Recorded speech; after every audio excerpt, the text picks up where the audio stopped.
The original fables of La Fontaine. The companions of Ulysses. That great hero-wanderer Ulysses had been with his companions driven hither and thither at the will of the winds for 10 years, never knowing what their ultimate fate was to be. At length, they disembarked upon a shore where Circe, the daughter of Apollo, held her court. Receiving them, she brewed a delicious but baneful liquor, which she made them drink.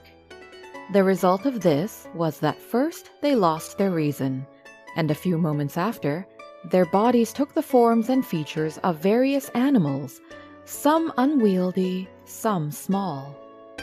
Ulysses alone, having the wisdom to withstand the temptation of the treacherous cup, escaped the metamorphosis.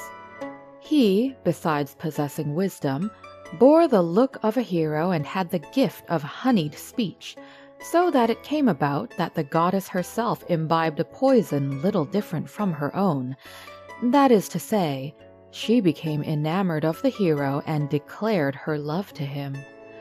Now was the time for Ulysses to profit by this turn of events, and he was too cunning to miss the opportunity.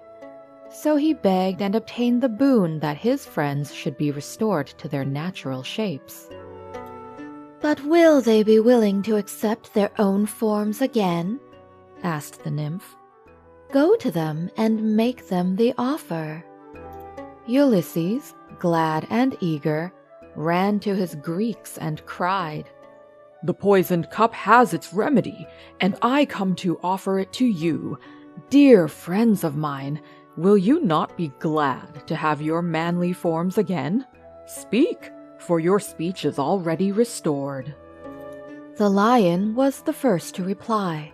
Making an effort to roar, he said, "I, for one, am not such a fool. What? Renounce all the great advantages that have just been given me? I have teeth. I have claws. I can pull to pieces anything that attacks me. I am, in fact, a king. Do you think it would suit me to become a citizen of Ithaca once more?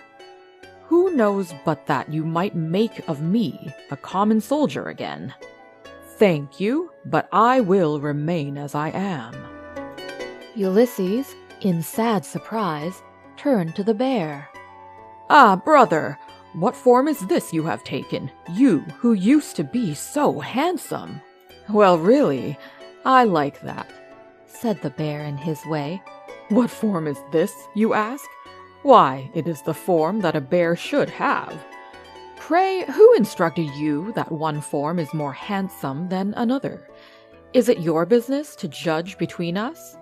I prefer to appeal to the sight of the gentler sex in our ursine race. Do I displease you? Then pass on. Go your ways and leave me to mine. I am free and content as I am, and I tell you frankly and flatly that I will not change my state."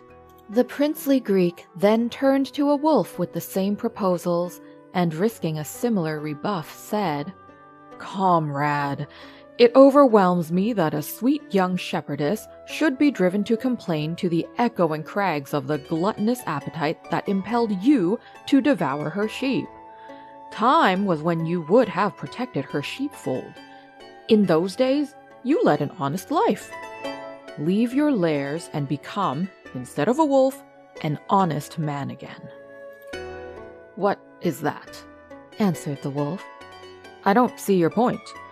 You come here, treating me as though I were a carnivorous beast. But what are you, who are talking in this strain?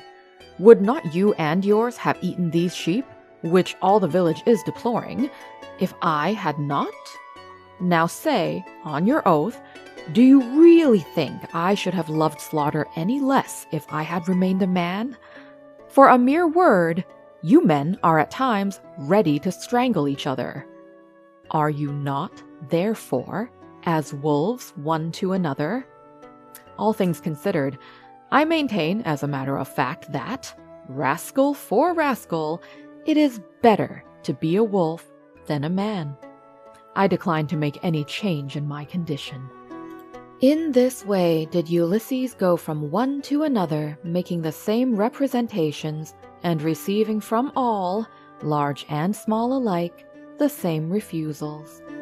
Liberty, unbridled lust of appetite, the ambushes of the woods, all these things were their supreme delight.